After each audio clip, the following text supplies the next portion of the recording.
Jonathan William Cooper, also known as Bill Cooper, is perhaps one of, if not the most influential figure in modern-day conspiracy theory. He's no longer with us to continue to give us his spin on the world, but many of the leading names in conspiracy theory today have followed in his footsteps. So much so that, in hearing about him, you'd probably think he was the guy behind all those dubious articles you saw on Facebook earlier today. His theories and predictions range from the ridiculously outlandish to the true. Yeah, some of the things this guy predicted really materialized, including his own death. Born in 1943 in California, Cooper joined the military after high school and served in the Navy in Vietnam. It was here he claimed to have seen top-secret documents while working as part of the briefing team under Admiral Bernard A. Clary, who commanded the Navy's Pacific Fleet. According to Cooper, these documents revealed the existence of collusion between the United States government and extraterrestrials to take over the world. Yes, in this video I will be making heavy use of the terms according to, allegedly, and claims, because it is very hard to figure out what is real and what is not in the world of conspiracy, for some people at least. So I will leave what you believe in up to you. Also contained within these documents were a vast array of other alarming government conspiracies. For instance, JFK had not been killed by Lee Harvey Oswald at all, but instead by his driver, using a gas pressure device developed by the aliens. Seems like a lot of work when they could have just, used a gun from a concealed position far away. Regardless, it sure was good of the government to put all these documents together on a boat in Vietnam. When he returned from the war, Cooper knew he had to inform the public about what the government was doing. Well, it's only right. And intended to contact a reporter. Around the same time, he was involved in an accident when his motorcycle allegedly hit a black limousine. This resulted in his right leg being amputated above the knee. In the hospital, Cooper claims he was visited by two men who asked him if he'd learned his lesson, presumably the occupants of the black limo trying to cow him into silence. Cooper told them that he had indeed learned his lesson, but internally he knew the lesson was in fact not learned, and that the information had to get out. By the 80s, Cooper had begun getting involved in the UFO scene, which would be receptive to his claims. Of course, the UFO theorists were mostly concerned with sightings and abductions and the occasional unconsenting probe, but Cooper's theories focus more around the government and their impending world domination than the saucy green boys, adding a new dimension to ufology. He published a number of essays, wrote into UFO magazines, and started giving lectures. It was here he met the owner of a publishing company, who Cooper convinced to publish a book that he would write, detailing all his theories. And so, 3 years later, in 1991, Behold a Pale Horse was published. Here, Cooper expanded upon his theory that the government was in contact with an alien race. The world was actually ruled by the Illuminati, who were in turn being controlled by the aliens. The aliens' plan was to turn a portion of Earth's population into slave labor, and for this to work smoothly, the Illuminati would need to bring in a single global government, the New World Order. The book, of course, goes into much greater detail and expands upon various other things, but the thing about conspiracy theories is they're usually so complicated and complex, it takes weeks to research the many deep and branching rabbit holes and hours to explain to someone else. So I'll just name some of the theories and concepts if you'd like to look into them for yourself.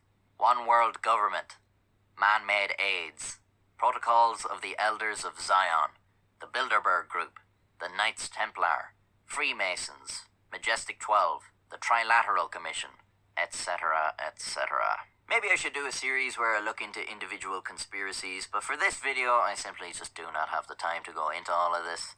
You might think it all sounds crazy, but Cooper does explicitly state his conclusions may be wrong, and his intent is only to convince you that none of us know the truth about this world, and everyone should do their own research and search for that truth.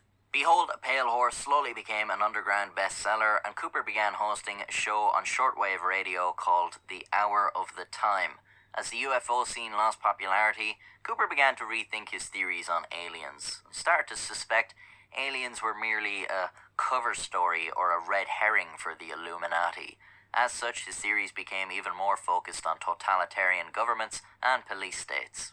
This began to attract the attention of the militia movement of the 90s. One fan of Cooper's being Timothy McVeigh, the Oklahoma bomber. He's come up in a few videos now. I really should make an episode on him. Anyways, after the Oklahoma bombing, FBI agents came to Cooper's house to ask him some questions, as McVeigh had ordered a videotape about the Waco siege from Cooper. I do have an episode on the Waco siege, by the way. Having the FBI show up to his house did not please Cooper, and he was beginning to suspect he was at the center of some sort of plan to silence him. This, of course, only bolstered his beliefs and furthered his commitment to spreading his theories. You may never have heard of Bill Cooper, but I'm willing to bet you probably think he sounds a lot like some media figure you know of today, when it seems like conspiracy theories are more prevalent than ever. Bill Cooper was like a forerunner to people like Alex Jones. Ironically, the two had a little feud after Cooper said Alex Jones' theories were bullshit. Now, you may be thinking this all sounds like bullshit, but not all of Cooper's predictions were so outlandish. He noticed the rising trend of prescribing drugs like Prozac and Ritalin to kids and teenagers, and worried it would lead to a rash of school shootings, which in turn would be used as an excuse by the government to take away citizens' arms. That was 8 years before the Columbine school shooting. He also predicted a massive tragedy would occur in the US and the blame would be pinned on Osama bin Laden.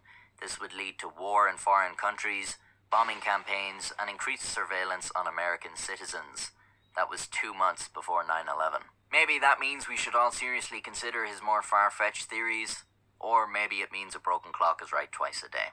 Cooper also managed to predict his own death, although that one is a little less impressive considering you kind of have direct control over the outcome.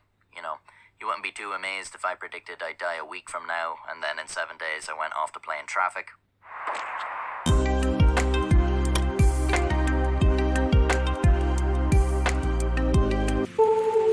After 9/11, Cooper became ever more paranoid, reclusive, and belligerent. His wife left with his daughters, although Cooper claimed he had moved them out of the country for their safety. He was sure the government was moving for total control, and he would be silenced for his resistance. He had previously believed he was being targeted by Bill Clinton himself, although we all know old Bill was preoccupied with other matters.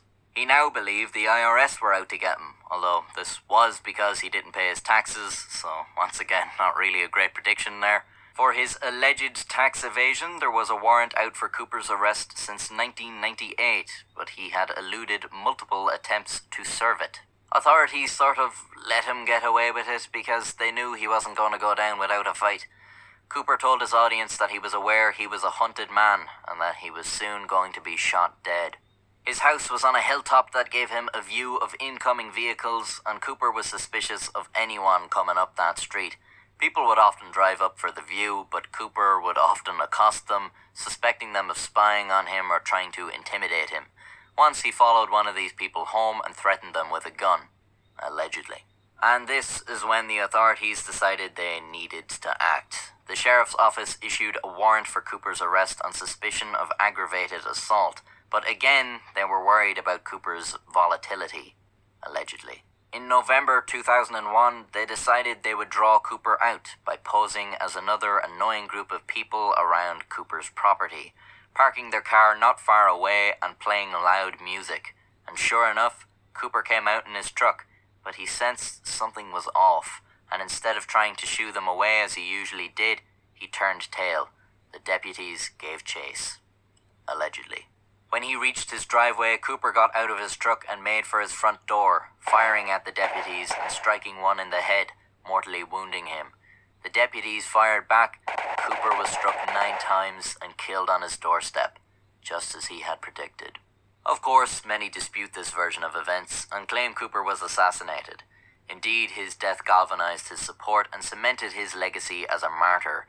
Even his old nemesis Alex Jones would go on to praise him as a genius, saying he looked into his work after his death and found it to be amazing. And then I listened to Bill Cooper, and it was like incredible stuff about 9/11's coming and like all this really smart stuff. And I was like, God, I know this guy was this smart.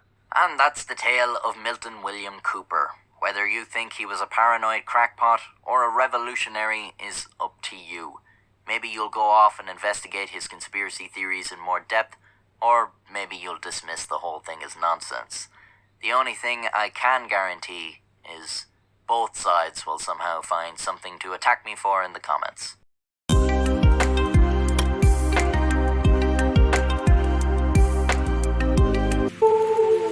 Bye.